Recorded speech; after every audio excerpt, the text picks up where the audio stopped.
En 1776, los Estados Unidos de América declararon su independencia de Gran Bretaña. La colonia dijo: seremos libres, pero Gran Bretaña no estuvo de acuerdo. Durante 7 largos años se libró una guerra. El pueblo estadounidense era pobre y el ejército continental estaba mal equipado. Mientras Gran Bretaña tenía uno de los ejércitos y armadas más fuertes del mundo, aún bajo el liderazgo de George Washington, los estadounidenses no se rindieron. En 1781, en Yorktown, el ejército británico se rindió y para 1783, con el Tratado de París, los Estados Unidos finalmente fueron reconocidos como una nación libre, pero la libertad no estaba completa, porque mientras la nueva nación era libre de Gran Bretaña, millones de personas dentro de Estados Unidos todavía no eran libres. La esclavitud había existido mucho antes de la independencia, y aún después de 1783 continuó creciendo. En el norte,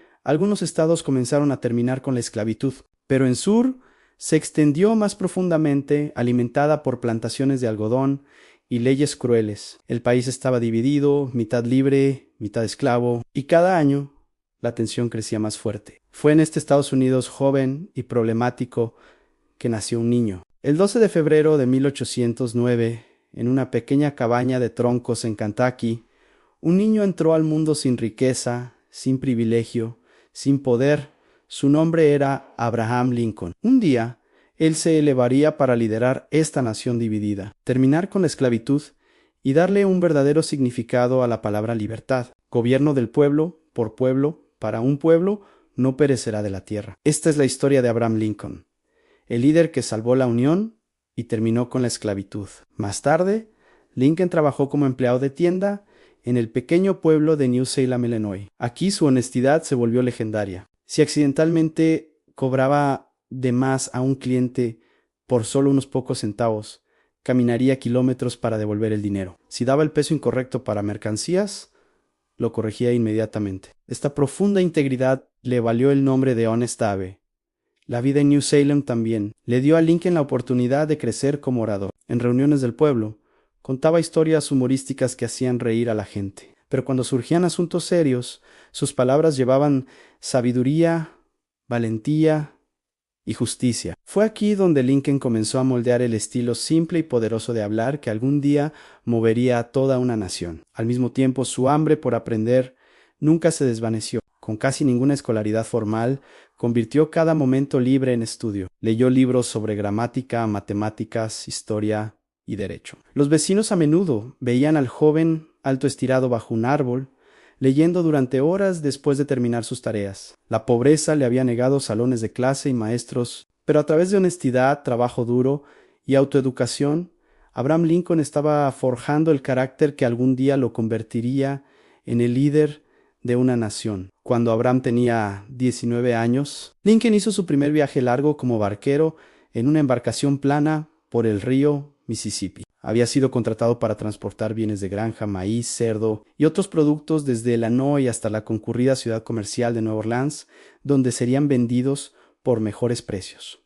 Este viaje no era solo trabajo, era la primera oportunidad de Lincoln para ver el mundo más amplio, más allá de la frontera. Pero en Nueva Orleans también presenció algo que lo sacudió profundamente. Hombres, mujeres y niños esclavizados siendo vendidos en mercados como propiedad. La vista de familias separadas se quedó con él para siempre, plantando un odio profundo hacia la esclavitud en su corazón. Después de este tiempo doloroso, una luz entró en la vida de Abraham. Su padre se volvió a casar y su nueva madrastra Zero Bush Johnston trajo calidez y bondad a la familia. Ella trató a Abraham como su propio hijo y alentó su amor por la lectura. Mientras otros solo veían a un pobre niño granjero, ella veía a un niño con gran potencial. A menudo decía: Abraham es diferente. Él quería aprender. Con su apoyo, la pasión de Lincoln por los libros creció más fuerte, pero la supervivencia aún exigía trabajo duro. La familia se mudó de Kentucky a Indiana y luego a Illinois, siempre buscando mejor tierra. Donde quiera que iban, Abraham trabajaba incansablemente partiendo troncos, araba campos y haciendo trabajo de granja para ayudar a su familia a sobrevivir. Este trabajo agotador le ganó el apodo de el partidor de rieles, porque a menudo cortaba grandes troncos en rieles de madera para hacer cercas. Para sus primeros 20 años, Abraham Lincoln ya había vivido muchas vidas. Trabajador de granja, partidor de rieles, barquero y empleado de tienda. Pero por dentro llevaba sueños más grandes. Quería entender el mundo y servir a la gente más allá de su pueblo. En 1832, con solo 23 años, Lincoln anunció su candidatura para la legislatura estatal de Illinois. No tenía dinero, no tenía educación formal y no tenía conexiones poderosas. Todo lo que tenía era su honestidad, su trabajo duro y su creciente habilidad con las palabras. La elección fue dura y Lincoln perdió. Para la mayoría de los hombres, la derrota habría sido el final, pero para Lincoln fue el comienzo. En lugar de rendirse, tomó una decisión. Si iba a servir al pueblo, necesitaba prepararse, así que entrenó su mente y su voz. Lincoln comenzó a estudiar gramática, matemáticas, historia más seriamente. Leyó libros de derecho por sí mismo, hoja por hoja,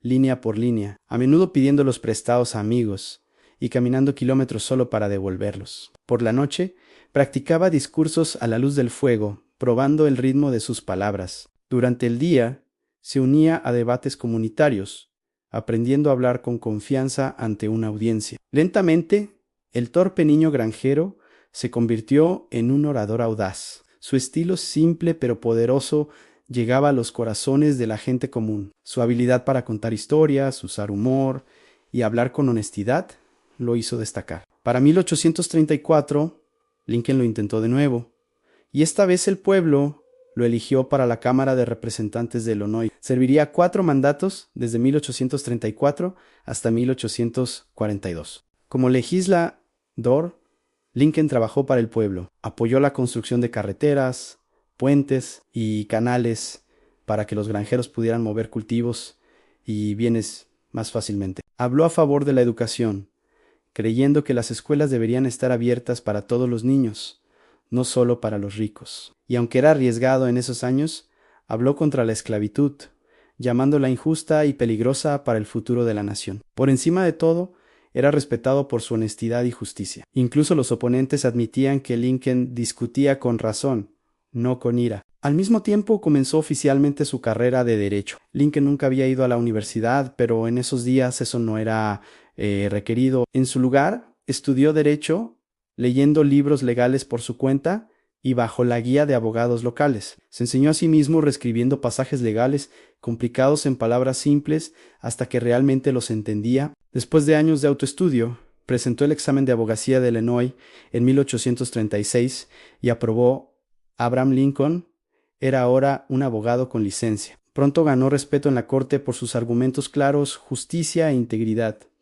No solo estaba peleando casos para ganar, estaba peleando por justicia. Aún así, su hambre por el servicio público no se desvaneció. En 1838 intentó convertirse en presidente de la Cámara de Illinois, pero perdió. En 1843 buscó un escaño en la Cámara de Representantes de los Estados Unidos, pero perdió de nuevo. En 1846 lo intentó una vez más y esta vez ganó. Lincoln sirvió un mandato en el Congreso desde 1847 hasta 1849, donde habló en contra de la guerra entre México y Estados Unidos y tomó una postura firme contra la expansión de la esclavitud. Pero cuando buscó la reelección en 1848, fue derrotado. Estos años de fracaso, estudio y persistencia transformaron a Lincoln. Ya no era solo un partidor de rieles o un empleado de tienda, estaba convirtiéndose en un hombre de derecho, un hombre de palabras y un hombre del pueblo,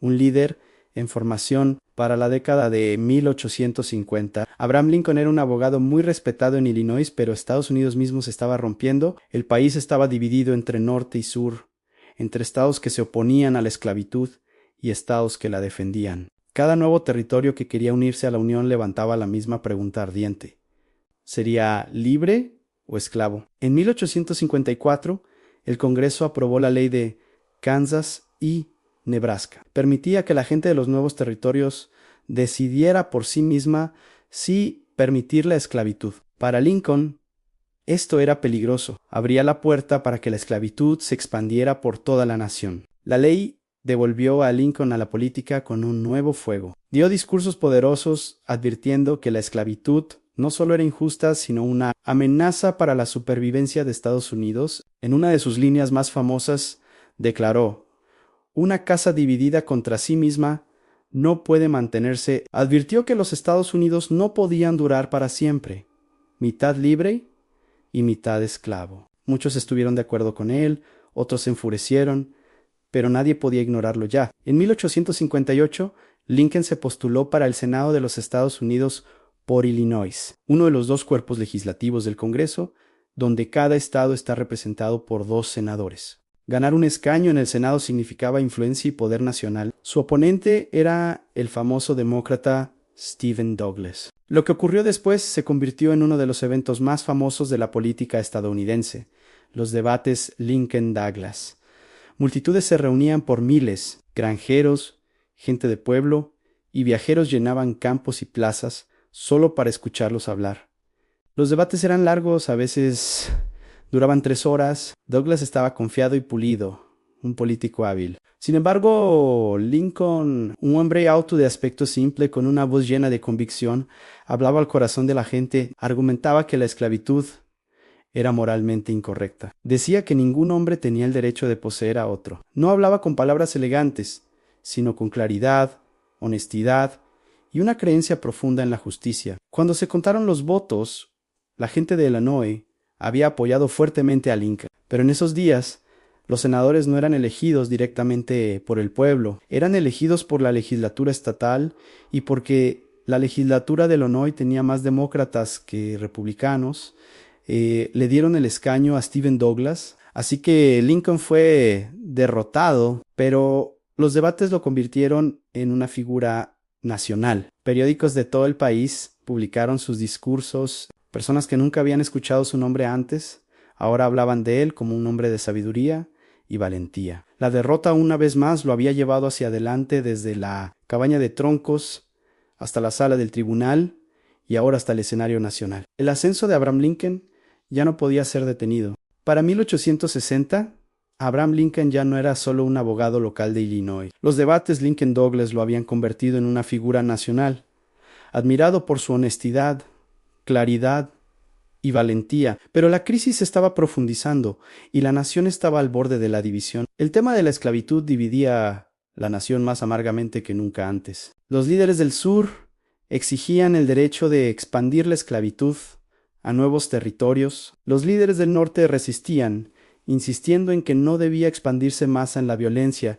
Incluso había estallado en Kansas y Missouri, donde colonos pro esclavitud y antiesclavitud chocaban en las calles. En esta tormenta, el Partido Republicano necesitaba un líder que pudiera hablar con fuerza e integridad. En 1860 eligieron a Abraham Lincoln como su candidato para presidente. El mensaje de Lincoln era simple pero poderoso. No aboliría la esclavitud donde ya existía, pero impediría que se expandiera a nuevos estados y territorios. Esta promesa le dio esperanza al norte y miedo al sur. La campaña fue feroz. Los periódicos del sur lo pintaron como un peligro para su forma de vida. Pero en el norte y el oeste, la gente común lo veía como uno de los suyos. Era Honest Abe, el niño pobre que había ascendido a través del trabajo duro, y creían que entendía sus luchas. El 6 de noviembre de 1860 se anunciaron los resultados. Abraham Lincoln fue elegido el 16º presidente de los Estados Unidos. Pero su victoria tuvo un costo pesado. Lincoln ganó con fuerte apoyo del norte y el oeste. Sin embargo, ni un solo estado del sur votó por él para el sur. Su elección significaba que su voz ya no importaba. Uno por uno, los estados del sur declararon que se separarían, dejando la Unión y formando su propio país. Para cuando Lincoln tomó el juramento de oficina en marzo de 1861, 7 estados ya se habían separado para crear los Estados Confederados de América. Más pronto seguirían. En su discurso inaugural, Lincoln suplicó por unidad. No somos enemigos, sino amigos. No debemos ser enemigos. Pero sus palabras no pudieron detener la tormenta. El 12 de abril de 1861, los cañones confederados abrieron fuego contra el fuerte Sumter en Carolina del Sur. El fuerte todavía estaba sostenido por soldados de los Estados Unidos. Aunque Carolina del Sur había dejado la Unión, los confederados exigieron que los soldados se fueran, pero Lincoln se negó a rendir el fuerte. Cuando intentó enviar suministros, las fuerzas del sur lo vieron como un desafío. Así que atacaron, disparando durante más de un día, hasta que el fuerte cayó. La guerra civil había comenzado. El niño pobre de una cabaña de troncos ahora era presidente. Había esperado sanar y unir, pero la historia lo llamó a guiar a una nación a través de su prueba más oscura. La guerra civil fue diferente a cualquier cosa que Estados Unidos hubiera visto. Hermano contra hermano, vecino contra vecino. La nación fue rasgada en dos, la Unión en el norte y la Confederación en el sur. En el centro de todo estaba Abraham Lincoln, un presidente con casi ninguna experiencia militar. Sin embargo, ahora era el comandante en jefe de una guerra que decidiría la supervivencia misma de los Estados Unidos. Al comienzo, el ejército de la Unión sufrió derrota tras derrota. Lincoln enfrentó generales que eran lentos, cautelosos o no dispuestos a luchar. Se frustró a menudo diciendo: si el general Malen no quiere usar el ejército, me gustaría prestarlo por un tiempo. La guerra se alargó, costando miles de vidas. Las bajas se acumulaban en lugares como Bull Run, Shiloh y Antietam. Los críticos llamaban a Lincoln débil e incapaz. Incluso miembros de su propio gabinete dudaban de él, pero Lincoln se negó a rendirse. Pasaba largas noches en el departamento de guerra, leyendo telegramas del campo de batalla, estudiando mapas y presionando a sus generales para actuar. Más que estrategia, cargaba el peso del dolor. Visitaba hospitales para consolar a soldados heridos. Escribía cartas a familias en duelo y en la quietud de la Casa Blanca. Lloraba las muertes de miles como si cada uno fuera su propio hijo. A medida que la guerra continuaba, Lincoln se dio cuenta de que no era solo una pelea para salvar la Unión. Era una pelea para terminar con la esclavitud. El 1 de enero de 1863 firmó la Proclamación de Emancipación. Con un solo trazo de la pluma, declaró que todas las personas esclavizadas en los Estados Confederados eran libres. La proclamación no terminó con la esclavitud en todas partes, pero cambió el propósito mismo de la guerra. Ahora la Unión luchaba no solo para preservar la nación, sino para traer libertad a millones que habían sido privados de ella por generaciones. El camino por delante aún era largo y sangriento. Las batallas de Gettysburg, Vicksburg y muchas más aún estaban por venir. Pero Abraham Lincoln le había dado a la guerra un nuevo significado, una lucha por libertad y dignidad humana. El niño pobre de la cabaña de troncos ahora era el líder de una nación en su hora más oscura, guiándola con valentía, compasión y una creencia inquebrantable en la justicia.